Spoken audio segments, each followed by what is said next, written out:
Hey everyone, welcome to the part two of the Anthony Suggs Jr. interview. And again, just like I said in the first part, one of the more interesting, one of the most insightful conversations that I've had in a while. Anthony has a lot of tips to give about a lot of different things.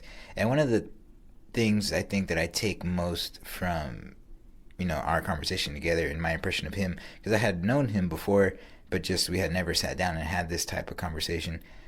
He's a guy that in a time when a lot of people are not necessarily living the life that they should perhaps, or are trying to live out someone else's life, in the stead of what they should be doing, he's a guy that's kind of forging his own way, which is something that I really admire, something that I seek to do, and something that I encourage people to do themselves. So here is part two of my interview with Anthony Suggs Jr. I hope you guys are doing well, and take care. Did I answer your question? Yeah. I feel like I got on a... Honestly, I don't exactly remember what it was at this point. Oh, God. It was like, no, but I mean, I was gonna actually say something though. Like, oh, okay, yeah, but like connecting what you had just said to a point that you made earlier about like when everything gets disconnected, and you do feel like fundamentally alone, and then like one of the big problems with social media is that you forget how to interact with people for real. Yeah. Like, imagine if you haven't done much of that and then you lose this. So you end up being like the person in like a crowd of 1,000. You don't know anyone. Yeah. So that's like, that is a pretty scary feeling, I think. Yeah. I also, now that I think back to it, like in hindsight, I love how awkward it is. Mm-hmm. Like the awkwardness came from it being like, I didn't know how to write dialogue for the longest time. Like I was just really, and it was like them just, like I'd send them the script and they just be like, yeah, okay. They throw it out and improv the rest of this. I'd be like, okay. But it came out like, there's just this really awkward vibe through the whole film, I think. Yeah. That really is good because it is kind of awkward interacting with each other if it's not so online a lot of the time. Like when you can't just send a meme as your thing, like you've got to have an actual conversation. Yeah. And a lot of people can't hold a conversation now that feels satisfying. Or genuine. That feels genuine. That feels like when you come out of it, you're like, that was a good conversation. Like there's not a lot of that.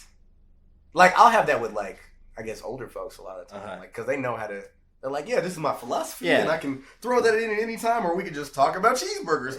Like they can just talk about football, whatever. But with us, there's just like a lot of deeper stuff that we're trying not to be vulnerable about. We're trying to kind of because if we let the floodgates go, a lot of shit's coming out. Like we just try to be very reserved with that and just try to be jokey and stuff. But if you actually sit down and have a conversation, like I always start the conversation trying to be more vulnerable so that someone else, the other people feel okay to talk about whatever. Yeah. Because it couldn't possibly be as bad as what I'm talking about. Mm-hmm.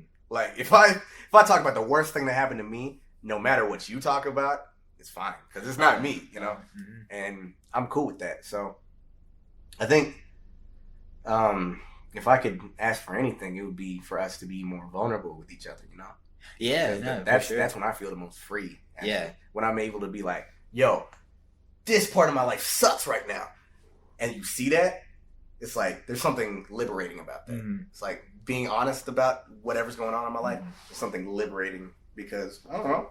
Now you know me. Yeah. Now I don't have to hide anything.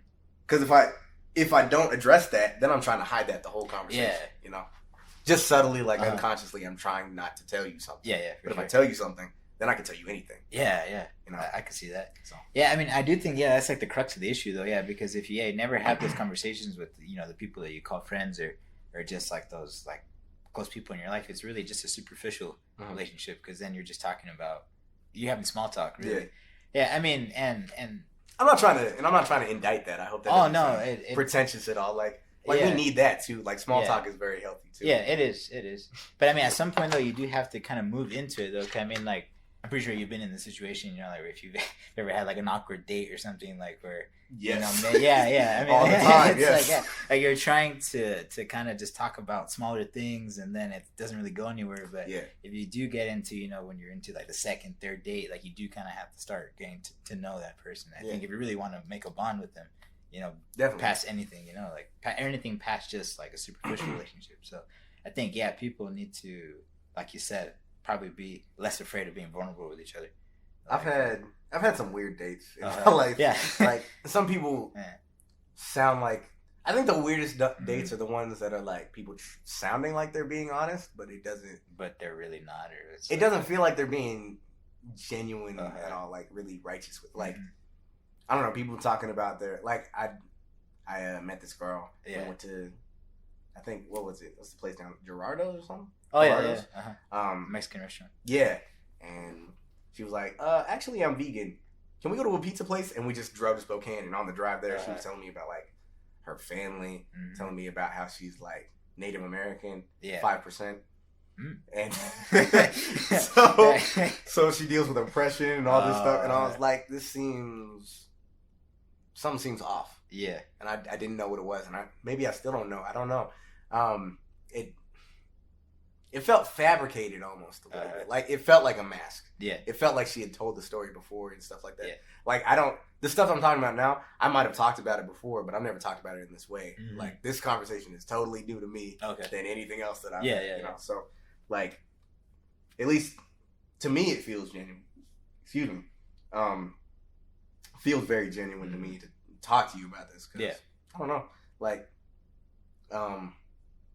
it's not a mask. I'm not like trying to pretend to be anything. You know? I didn't want to come in here and be like, okay, so I'm doing this film right now, so I got to go back into Shoreline mode and be director again. Okay, let's go. Like, I didn't want to have any mask. I didn't want to have any, because as soon as you put those walls up, now you got to break them down. Yeah. Or just talk over them. That's a lot more work. Hey, Anthony, what did you like? You don't want to do that. Yeah, you know? I mean, and I'm glad that you came into this thinking like that, because I wanted to really like find out like I guess like the meaning behind it, because as soon as I saw it the first time, I could tell like he's trying to say something. I'm trying to do something. He's trying to do something. So like I'm glad you watched it multiple times, because I wanted this to have rewatch value. Mm-hmm. Like all my favorite movies they have a lot of rewatch value. Oh yeah, that's why I like Scott Pilgrim so much, because it's like. There's so much stuff you don't catch on the first view. It just comes off as a romantic comedy that's kind of goofy and silly. Yeah. And then you watch it, and the more you think about it, you're like, yo. Even in the editing, it's just like, yo. Like, there's just so many subtle details that make it more fun the more you interact with it. And I want to make stuff that's really interactive. Yeah. I want to make worlds, but I want to make worlds that you go into and you come out of it, and you're like, yo. Yeah. Like, I have the tools I need. Talking about the tools, you don't know if you have the tools you need to fix your problems. I want to make something that you come out of it and you're like, yo, I know exactly what I need to do. Yeah. I know everything I need to do. Maybe not everything, but I know the start of what I need to do to be better. Okay. You know? I don't want to make people worse. I don't want to make. I think there's films and art can be a drug, but it can be like, it can be a drug, but it's like you either use drugs to kind of pacify you and, you know, just kind of stop doing stuff and, you know, feel good for the moment. Or you make stuff, tools that can fix people's lives. Yeah. I mean, I think that's the biggest responsibility of, like, creators. Because, like you're saying, there's, like, you can use things to pacify people or make people feel good in the moment. And I guess, like, you know, not to get, like, too risque here, but, like, risque. Yeah. It's, the ultimate example of that is porn. I mean, because what else? Yeah, let's go. Yeah, it's like, what else is that except, you know, you making yourself feel really good at the moment, but there's no value in that. You're not helping other people, you know, like in the long term. Damn, yeah. So wow, yeah. I mean, I really think that's how it is. Yeah, it's a good. Because I mean, there's no porn that has point right there. That has some subtext about, you know, changing the world or anything. You don't think so? You don't think that's out there? I don't think so. Somebody's got to start making that thing. So yeah, it's like something like where they actually took time to write the script. Like, hey, we're gonna teach someone something. It's like a carpenter trying to build a house. He's like, no, I can't. Don't suck my dick right now. I've gotta build this house. No. And then she's like, why don't we build it together? And then they build the house, and then they have sex. Yo, that would be the perfect porn. Because there'd be build up to it. There'd be a literal build up to it. They build up to the second floor. They put the bed there, and then they fuck. Oh yeah. Wow. Yeah, you're teaching. Write it. Yeah, you're teaching delayed gratification right there. Boom. You're teaching responsibility. Boom. Yeah. And you know, they build something together, so exactly happily ever after. Bro, I'm writing this. I'm gonna write this. Yeah, I think that we just. You want to direct it? I think we just opened up a new sector. Right wow, here. This is a whole new genre of porn right here. The healthy porn category is like, yeah. What do we call it, man? Man. I'm gonna think of the name. I'm gonna come back to it. Yeah, you're gonna have to get back to me on that. Come up with a title for this film. But so you got any? I'm thinking about this the whole time. I hope you know that. No, yeah. Okay. I think I planted the seed here. Speaking of planting the seed, no. Hey. Okay, I'm done. That was a weak high five. Just a little. There we go. There we go. Nice. You got any other projects on the horizon? Wow. Maybe a sequel? Something like that? Maybe not like a Shoreline 2. Like Shoreline Part 2. Shoreline 2 TOO. Like 2. Like but something I didn't get to talk as deeply about everything as I want to. Mm-hmm. So there's like a spiritual sequel that I've been working on for a while. Uh-huh. I'm working on a lot of stuff right now. Yeah. There's a couple different directions I could go. But I know I want to do another film project. I know I want to do another short film. Okay. I know I want to do a music project, and I know I want to do some comedy stuff. So yeah. Uh-huh. Just getting out there and performing more. Yeah. Kind of what I want to do. There's a lot of sketches that I'm working on right now. Okay. I think this winter is just going to be like prep time, or like kind of like uh-huh. It's going to be my forge season, if that makes and like if you think of like forging iron, like when you melt iron down, you're melting the metal down and removing the impurities, and then when you reforge it, it's steel. That's what I want to do. That's what I want to do with everything right now. You know, so just create stuff. That's the future, I guess. Yeah, more stuff. Hopefully, better stuff than this. Like, if you like this, I want to do even better than this. Okay. Yeah. So. Yeah, I mean, I think you've established like a pretty good bar though to go from, because I mean, like I said, I think it was pretty good. I mean, like even if you did want to explore, you know, a sequel to that, I feel like there is something still there. I mean, because actually now that I think about it, there was one more question that I had, which I kind of get why, but I'd kind of like to hear your perspective on it. What was the significance of having? Because I guess we're gonna go into big spoiler territory here, but just like spoiler alert, yeah. Because it's like I didn't actually see this coming the first time, and then I was like, oh wait, you know, he pulled a fast one on us here. But it's like when it turns out that the guy that gets beat up in the beginning is actually the real, I guess, Theo, right? Yep. But what was that like? What was the significance of that? I guess I can tell you what it was to me. It might be something different to you. You might have theories of your own. That's man, it's gonna be so.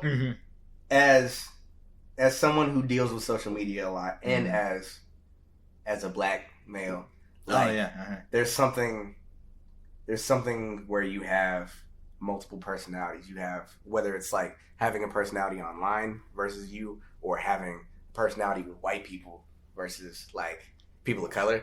Like, there's something schizophrenic there. It's almost a schizophrenia where you have to have these different personas you take on. And that character, I wanted to focus more on the social media schizophrenia side, where the origin almost is that he's trying to fit in with this cool gang of characters, the crew of CJ, Rashid, and Justin.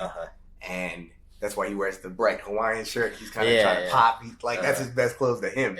And then he's thrown out of the car and just beat to shit. Like, pounding the dirt. And he doesn't. He doesn't know why. Yeah, I mean, like the first time I saw it, seeing my reaction was like, "Oh shit, yeah, they're really going in on him." Yeah, and like the golf club. Justin, he even lines up and just like, and then just gets like, oh damn, it's bad. I wanted it to be really bad, but I wanted the reaction to be like, why? Like, why is this happening? Because he's kind of like, why? Yeah, like this is you could call it an inciting incident, but it's like the tipping point for him where he's like, I don't know why this is happening. Yeah. What is my reality? And then like there's that when Theo with the sweater comes into the beanie and everything, that's what he wants to be. That's what his social media persona would be. Yeah. That would be the highlights of his life. That'd be the cool version of him. Yeah. And so as soon as he's getting beat up, he gets hit in the head and the unconscious takes over. Oh yeah. As Theo.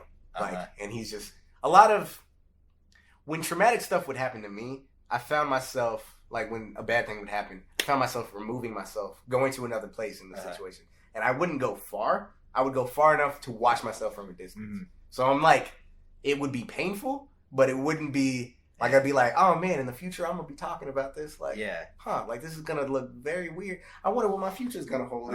Like just what like being able to do that was very weird for me. I wanted to kind of explore that. So that's what this character does. He's getting beat up and he might be feeling pain, but he's thinking about like, yo, what am I unconsciously, like after he gets in the head, he's just like, yo, what? This is crazy. Yeah. But what if I went on this adventure? Like, and so this kind of plays out as almost a fever dream of what he wishes was reality. And then when he dives into when he does the cliff jumping at the end, when he dives into his fears at the end, and he meets the mystical unknown, he's brought back to reality. With a new sense of, with some new knowledge. With something tangible that he can take back. Where he's just like, yo, I don't know. What he takes back might be different for each person that watches it. It's something for me, especially, but I wanted him to come back from the dream with something substantial. You know? Where he's just like, yo, okay, I know. I at least know where to walk now. You know? Even if I'm in pain right now and I've got a lot of bruises and I'm probably gonna die, but like at least I know where I'm walking. It's probably the hospital. But it's definitely I'm walking somewhere. You know? I mean, because I think like that last narration that you give kind of leads into that, where he's like, I started off with what I feared most, and then I guess I'm really paraphrasing here, but it's like that made all the difference or something like that.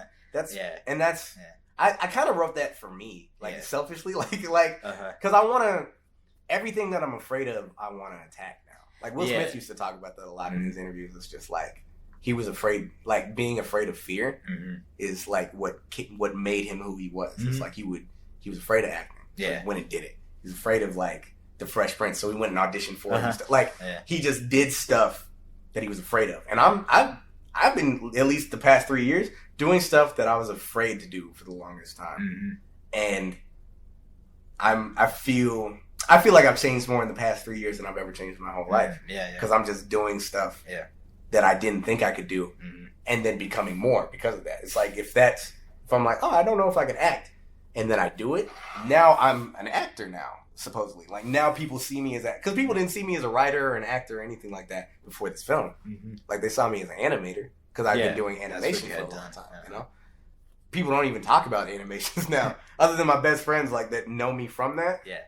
That like ask me, oh, when are you doing an animation project? Like nobody's like that. Like they're all just like, yo, what are you gonna do next? I'm like, I don't. Like I have an idea what I want to do, but I don't know if I keep doing this type of stuff. And if I can survive long enough to do it, like I feel like I could do anything. I don't know if there's anything I can't do. Yeah, I mean, they say that human potential is only limited by the time that you have. Yeah. So really, and money. Sky's the limit. And money. Yeah, that is another thing that people. But that doesn't work. That's not as cool of a quote. I don't think. So I gotta leave that part out. Yeah, it's like it's limited by the time we have on this earth and the cash. And cash. And that cash money, there's like an air horn. I mean, I think there are ways around it. I mean, like if you, I hope so. Yeah, if you can network, enough, and then you could call in some favors, I guess. But yeah, no, it takes work. But yeah, money though definitely. money helps. Yeah, I think. There's a lot of stuff that I want to do. Like, there's a lot of directions that I can go, and I just hope I get the opportunity to do them. I'd like to. Yeah. One thing that I can say, I'd like to be able to work as an intern on Atlanta, like season 3, because they're filming that in the spring. So I've been working with the internship coordinator. That's how I got the internship with Z Nation. Is I worked with the internship coordinator at Eastern, and so I'm hoping that I could do something similar to get on Atlanta. Like I think that'd be really cool, just to be on that set and work with one of my heroes. One of your heroes, yeah. I mean, because if nothing else, you just get to meet him. That's pretty awesome. Yeah. Because the thing that's been most important to me lately, I've been watching a lot of stuff about heroes, but I think artists are heroes to a lot of people. I know most of my heroes are artists, like comedians or like writers or actors and stuff. Like those are the people that inspire me most, because they face the internal problems that we all deal with. Like soldiers and warriors and people, they face the external battles, hardships. I guess. And we need that. I'm never gonna be like, yo, we don't need like soldiers, but like the artist handles that fundamental like sometimes I don't feel good like type problem that a lot of people feel, that even the warriors feel that they can't deal with without help. And it's like, I'd like to be able to help people as much as like Donald Glover's helped me. Yeah, you know? That's an awesome motivation right there, dude. I think that's awesome. I want to be able to help like 13-year-old me. Yeah. Because, bro, I was struggling. I was struggling real bad. So people like that. I want to be able to help. Like, yo, you're not alone, man. No, for sure. Yeah, and actually, I think that's something that people tend to forget, like, because we're so, I guess, caught up in our own situations and problems, but we forget that a lot of people are dealing with the same exact thing. People that you'll never know. Yeah. So like when you figure out at least a possible solution, I think it's your responsibility to go back out into the world and try to, help out those other people. Like you're saying, 13-year-old you. Kind of give it to them.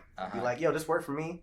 It might work for you. Yeah. Might not, but hey, this is a possible solution. Yeah. Like that's Yeah. I feel like that's your responsibility. With great, like Uncle Ben said, with great power comes great responsibility. For sure, yeah. So it's like, artists have that. Spider-Man has that. Like all superheroes have that. So I don't know, why not do something with it? Yeah.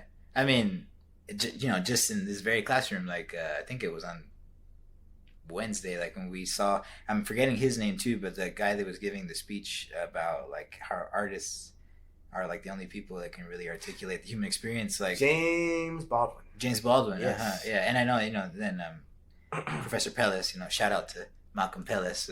Shout out to Mr. Pellis. Professor Pellis. Can you put some air horns in? Just really obnoxious shout outs. Hey, yo, Professor Pellis. Let's go. Mr. P. But I think he articulated the same thing you were saying about how like he kind of disagreed, like that they're the only people that know, because it's like the artists will know like the internal struggle, but like you were saying, like like soldiers and stuff know like this the external. And I'm not saying artists don't know the external struggle, but like what we're specialized to deal with are different. I think artists deal with the internal, like mental, spiritual type stuff. Yeah. The warrior is gonna deal with the physical, like, yo, that's a dragon. Oh, we gotta kill that. Like, But the artist deals with the spiritual dragon, like the dragon that's like in the family. That's like, yo, we have a history of depression. Actually, that sounds like a name of a series right there, The Dragon in the Family. There's this book, this kid's book that talks about I don't know if it's called The Dragon in the Family, but there's a monster in the house, and it just keeps getting bigger. Okay. And people start moving out of that. Like the dad moves out of the house, the mom moves out of the house, and it's just the kid at some point like, yo, whoa, and it's like I think the dragon is supposed to represent that kind of metaphysical like problem that nobody's dealing with until someone acknowledges it, and then it shrinks again. Yeah. It doesn't die, but it shrinks. It shrinks. I don't think the problems ever go away, but they do get better if you deal with them. Yeah. I think that's something that changed my idea of depression and anxiety and stuff. It's like, that stuff doesn't go away. It just gets easier to deal with if you deal with it. But if you don't deal with it, like it's going to get worse. It's just going to apply to every situation. Like you'll be anxious talking to the McDonald's dude if you don't like catch it in the worst. So like I'm a super anxious person too. Okay. So I deal with the anxiety like lately performing, because it's like if I can perform for people I don't know, then when it comes to talking to the person at the coffee stand, it's not that hard. It's not a problem. Then when it comes to talking to my family, it's not a problem, because I know how to articulate myself in front of the unknown. Yeah. Now when I come back to the known, I'm way better at articulating what I didn't know. Yeah. For sure. Yeah. Yeah. I don't know if I have like long-winded answers, so I don't know. Oh, no, that's great. I'm trying to bring it back to the question, but I can never remember. I like how you're able to keep articulating what you're saying, because it's otherwise we would have been out of here probably like at the beginning like an hour ago. It's like I appreciate that. I want to be able to be more concise though. I think both in my writing and in my art, my like just telling people words, like speaking is the term. I want to be more concise. I want to be able to talk at length, but I think if I can sum a 5 minute answer up into like a couple sentences, it might be easier for people to digest. Yeah, I mean, I guess there's situations where that's needed, but then there's other situations like where I think, like in this format, really, I think podcasting. It's like it's built off the conversation. Yeah. So I think it thrives off that. But yeah, maybe like if you're giving a presentation, to like a professional crowd of like 1,000 people and you only have an hour, I guess you can't like like this you have my your talking point, points. my point. Like you can't necessarily rant as much, but Yeah. But yeah, I guess it's good to know how to do both. Maybe. Yeah. Yeah. I hope I haven't been ranting too much. Though. No, it's perfect, man. It's perfect. I used to do that a lot. So like, kind of like in Professor Palace's class. Yeah. Shout out again. When we would get into the story that we were creating, and he'd be like, beginning, middle, end. Yeah. Like hit us with the beginning, middle, end, 3 sentences. And I was like, okay, being concise is very important. So Yeah. when you're in a pitch in an elevator, you can be like, this is this character. He does this. He encounters that, and then he wins. Yeah, that exercise kind of got me too, because this is our last year. Like he's kind of more upfront, but like when we did ours, I remember, then we were going through it, and then like just almost right away, he was like, "Well, the story doesn't start for me until the second one." So I was like, "Oh shoot, like, he got me right there." Yeah. Like, but yeah, it's I guess that's one of those situations like where conciseness is important. Yeah. But yeah, like going to that is important. Yeah. So yeah, it's like has its place, but I appreciate it that you're able to articulate what in long-winded. Thanks, bro. Things. Yeah. I try. Yeah.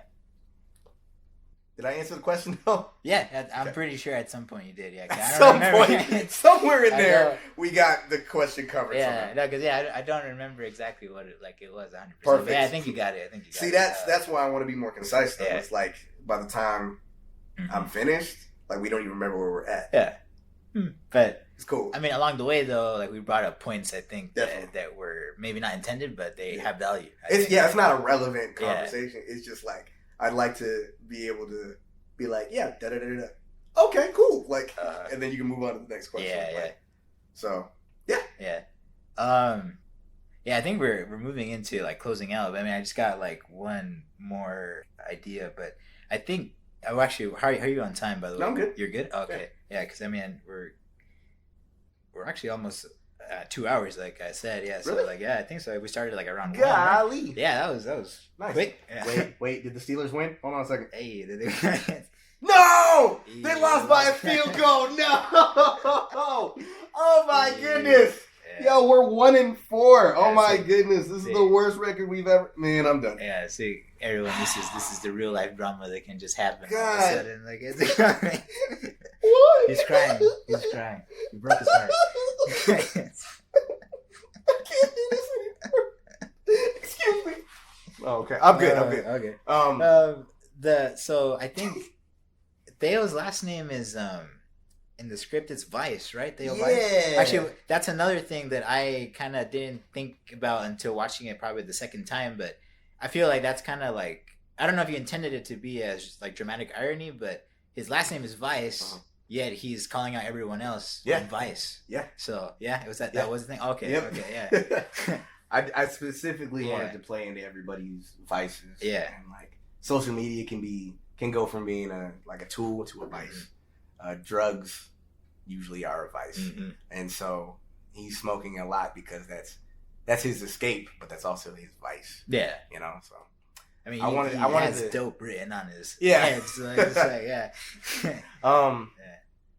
and that was kind of a reference to the movie Dope. If you've ever seen that, I have. Like dope has multiple meanings. Yeah, I like double entendres, so I wanted dope to have a couple different meanings. I got that hat at Hastings when that was still a thing. Right before they closed. I was like, oh, that's a dope hat. That was a cool place back in the day, yeah. And every time I would wear it, they would all make fun of me. They'd be like, hey, I like your dope hat, and they'd whip it off, and I was like, okay, so this is doing exactly what it needs to do. It's like the character's trying to be dope, but it's not being dope. You can't just say you're dope. You have to be it, Yeah, it's like it's a facade. Yeah, I guess. And a lot of problems with facade is it's a show don't tell type thing, and like that's a rule that I'm really into right now, especially because I'm writing so much. It's like show don't tell, and so I'm applying that to the real world. Like, you don't tell people what you are. You got to show them in your actions. Yeah. Because words can only go so far. Really, I guess. Exactly. So I'm trying to, but I imagine showing and telling can be very helpful. Oh yeah, I think if you probably master both, you probably are on your way. Yeah. Like, so that's what I'm trying to do. I'm trying to be on my way. Yeah. Yeah. I'm trying to be the best. Well, yeah, I mean, I remember one of the things you had mentioned in that assignment again was like that you want to be the greatest creator of all times. Which that's an awesome goal. I mean, I think we should all strive to do that. Yeah, because it's that high aim stuff. It's like if you don't aim that high, what are you doing? Like rappers, like all my favorite rappers are like, yo, I'm the best rapper, because they gotta feel that to like make the best raps. It's like they gotta live. If they're just like, I'm an okay rapper, Kendrick's better. Yeah. Like nobody's gonna take you seriously because you're just not doing. You don't believe in yourself. Like if you want to be the greatest, you've got to be like, that's what I want to do. Yeah, you gotta. And I've never been confident enough to say that. That I want to be the greatest, because being the greatest artist also means being a great hero at the same time, and I'd like to do that. At least for me, it means that. Yeah. Wait, say that again though. Like being a great artist. Being the greatest artist also means being a great hero. It's probably the second most profound thing that I've heard in a long time. I just see parallel. I've always loved superheroes. I grew up on superheroes. I grew up on comics and stuff like that. But like, well, I mean, you were telling me that your favorite movies are like the Captain America movies. Right? And they're good. The Dark Knight and the Captain America movies are crazy. Oh yeah, it's like Captain America dealing with freedom through all three of those movies is amazing. Yeah, and then Batman dealing with fear. Yeah, and all the movies is like another thing that like both sets of movies connect with me a lot, and that's why I watched Batman Begins for the movie Mondays thing. Oh yeah, actually now that you bring that up, that was another thing that I wanted to talk about. Just kind of like that little journey that you took throughout the summer. I mean, I followed some of it. I didn't watch them all. I mean, but that's fine. Was that just like I did it for me? I gotta be honest. It's like, but no, you're good. Like, it's like I wanted to do that because I feel like when I watch a lot of people's stories, like they're not doing anything. It's just stuff that's not really just valuable. Like they're driving in their car and they're like dancing to the same song. It's like the same Drake song. I'm like, the first time I saw that, okay, that was cool. The second time, 20th time, I turn it off immediately. I'm just like, oh, he's doing that again. Like, so I recognized the problem that I thought the world had. I was like, well, what do I do? Yeah. I don't really do anything with it. So if I'm going to complain about it, I might as well like make content that's kind of informative for myself and them. So I was like, well, what do I plan on doing? This is kind of the research phase for my next film. So I'm gonna watch movies. So movie Monday. I'd always wanted to do movie. I'd been doing it for years. Yeah, just like watching movies on Monday because I hate Mondays, or I used to hate Mondays. Yeah, but watching a new movie every Monday, or my favorite movie every Monday, made Mondays a lot better. Oh, okay. So I started doing that. And then, like, posting what movie I was watching. And people were watching the movies and being like, yo, this is a really dope. Thank you for putting me onto this. Yeah. Or where can I watch this movie? And I'm like, watch it here, here, here. And it's like, people were engaging with that. And then, like, What's Up Wednesdays was just, like, my thoughts. That was the laziest one, but that was just, like, where am I at today? Yeah. And I could just rant. Yeah. You know, get better at articulating what I feel. And then Future Friday is the most important to me because it's like, there's a lot of Throwback Thursdays. There's a lot of, like, looking at the past. Yeah. There's not a lot of like, what am I doing in the future? Yeah. So because I had said that before, I was like, there's a lot of throwback, but what about the future? Like, and that felt really self-righteous to me. So I was like, what about the future? What about my future? Yeah. So I started talking about it, and people were like, yo, yeah, facts. Like, just keep talking. I was like, okay, so people connect with this too. So and I think like that's important, because that's one of the biggest traps probably that we have. Like we fall into focusing on our past, and then we don't do anything for the future. Yeah. So that's a good way that you're like kind of putting it on its head, I guess, and using it effectively. Thank you. Yeah. I'd like to start doing that again at some point. I can't keep up with it and do everything I need to do right now at the same time.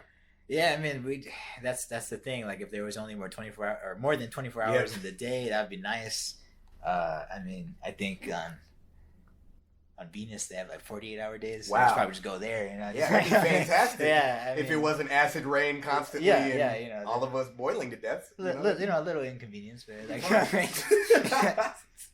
no, but it's like it'd be awesome if there was more time to do things. But that's just how it is. Self-improvement porn. Yeah, let's do it. Yes, so, I found it. What was the first one though? It was Movie Monday? Well, no, like the first type of alternative porn they became. Okay. Healthy porn, diet porn. I don't know what it was. Porn, and then now we have self-improvement porn. Yeah, I like this. We're gonna be rich, bro. I'm pretty bro, sure. Yeah, it's like yes, bro. Gotta write it down, man. Yeah. But did that answer the question? No, that got it. Yeah. What do you do on Movie Mondays? Self-improvement porn. Yeah, that's like, about it. That was the whole reason. I mean, what was it like? I've heard like it was a professor in the program that said basically like most things are driven, like the internet was driven by porn essentially. Like so it's like most advances in that type of stuff, like the VHS and there was a VHS and something else, or not the DVD, and there was another type of disc that was coming out. Laser disc or something, and it was like whatever the porn industry chose was gonna win out. It was a DVD, so everybody was like, DVD, let's go. And I think even the printing press, honestly, because I think a lot of people were saying that they thought it was the Bible. The newspapers, they just have porn. No, because like a lot of people thought it was the Bible, but in reality, like what drove it a lot was like actually getting like what was considered like pornography to like soldiers on the front line back in the Civil War. Like so it's like they need that porn. Yeah, they need a reason to fight. Yeah. You gotta keep need going. A reason to that was real self-improvement porn. They're trying to improve the country. Yeah, no, and I like. Damn, why am I doing this? Why am I fighting black people? No, titties. Yo, titties. For America's titties. Oh yeah, titties. Not America. We've gone on some interesting segues in this. Hey, but it's all for the good of the podcast. But anyway, good of the podcast. Good of the podcast.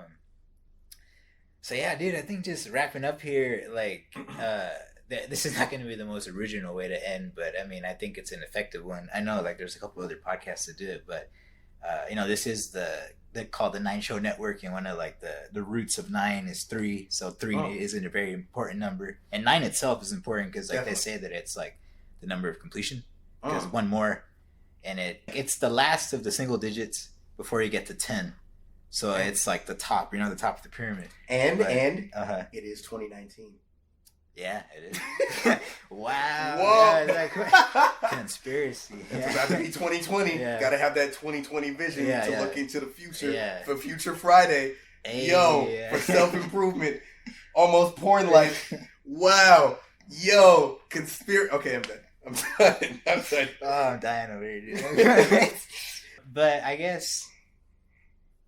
Since I'm saying like 3 is like one of the roots of 9, or it is the root of 9, like just 3 lessons that you want to impart to people, because you've said some like in this podcast I think that are really important. Like, I mean, I think one for sure is being more vulnerable.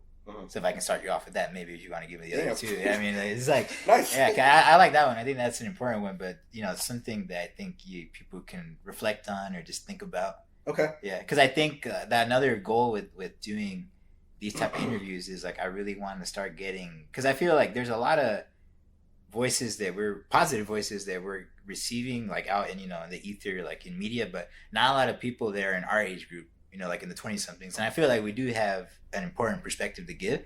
So I hope so. Yeah. I think or this whole thing has been irrelevant. Otherwise it's just like fuck it, Yeah, exactly. It's like. But yeah, I think we do have an important perspective to give. So I want to get those perspectives from other people, like at our age range. So, okay. So 3 things. Three things. Yeah. Other than number 1 being vulnerable, is very important, because the more you're vulnerable, the more the world can be vulnerable around you. So you're living in an honest world.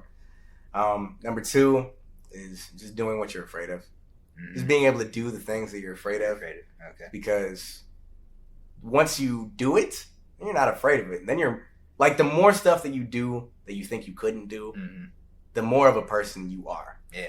The more whole you become. The more you recognize how capable you are. Yeah. So the more doing what you fear makes you feel capable. Mm-hmm. So if that kind of works. Mm-hmm. Oh yeah, for sure. I think number 3 is like, I don't think you have the right to be number 1 or be the greatest unless you are giving 100% of yourself. Oh, that's good. Yeah. Like, that's good. Unless you're giving all of yourself, you don't deserve everything. Yeah. So, I don't think, like, just do more. Mm-hmm. Just make more content, even if it's at the smallest degree. Just draw stuff, like, just write scripts in your free time. do whatever. And if you're not like a creative person, just like, well, I mean, everybody's kind of creative. Yeah, in some way. Just experience life. Yeah. Just like keep making experiences and making content because there's never a shortage of content out there that people need. Especially if you're doing it positively. Yeah. Like, we need that.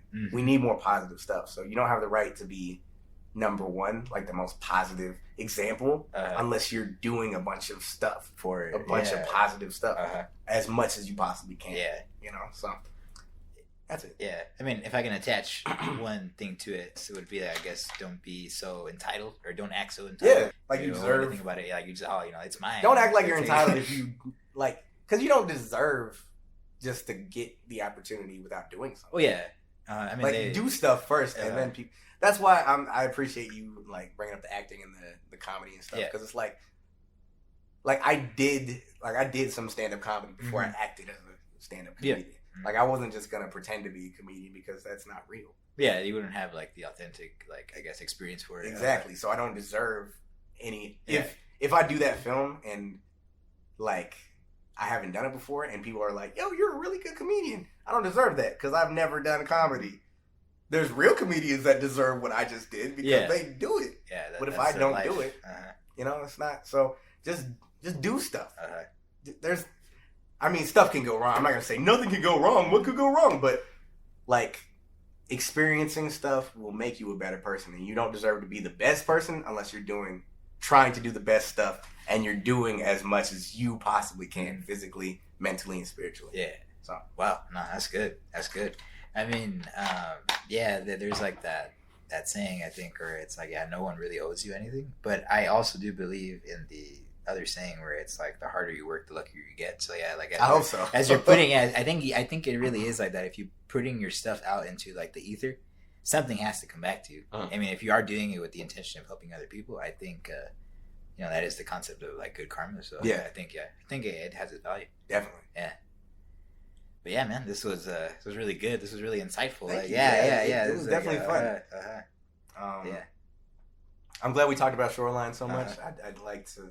I haven't been able to talk this in depth about it for a long time. Yeah, I mean, I got to start working on it for the festival for Spiff. You're gonna submit it like for? I got to cut it down to 25 minutes. So. Oh wow. I gotta start thinking about that. So I'm glad we got to talk about it again because I haven't been in this mentality for a while. Okay. So thank you. Yeah, 25 minutes. So you're gonna have to cut like. Yeah, I know. 20 minutes. Yeah, wow. Well, I already cut it down to 25. I'm trying to cut it down to 20. I don't think I can do that. Okay. So. I guess just like, not to keep it too much longer, but I mean, like, did you take out maybe just like the intro and the outro speeches and like just went directly into the action, I guess? That in the car scene. Oh, okay. So that was fun, but it's not super important, I guess. It's important to me, but it kind of. But it eliminates the twist, though, right? If you do. Because, the car scene? Yeah. Oh, no, the car scene, like when they're driving down the freeway? Yeah. Okay, yeah. Because that gets into like Dragon Ball Z and That's a good talk, and that symbolizes something else that I see on the internet, but it's not as effective at executing the theme. So. Yeah. I guess it kind of builds their relationship as friends. Yeah. Yeah, not so much like the themes of the film. Right. Yeah, if that makes sense. Yeah. Thank you for letting me. Oh, for sure. Thank you for the opportunity. I appreciate it, bro. Thank you, dude. This is awesome. All right, well, everyone. When I start making porn, home improvement porn or self-improvement porn, be sure to tune in. Yeah, keep your eyes out on Pornhub for the Okay. Bro, I'm going to Brazers. What are you talking about? I'm doing high-class premium porn out here. Oh, okay. Come on now. Hey, keep your eyes open, though. Keep your eyes open, though. You never know what might end up out there. Actually, other than my throat getting dry at one point. I was like, I can't talk anymore. It's good, yeah. I was trying to figure out a good time to drink water. If you like the content of this episode and any of those that we made so far, I'd really appreciate it if you would like, share, and subscribe on any of the networks that I'm available and help this podcast to keep spreading. If you want to interact with me outside of the show, I'm always willing to take your guys' comments and concerns. Head over to my splash page at the 9showpodcast.myportfolio.com. There you'll find all the appropriate links to my show Instagram, to the Facebook, including some other cool jump off points like the blog and others that are currently under construction. Thank you for keeping it locked into the Nitro Podcast. And as always, thank you and take care.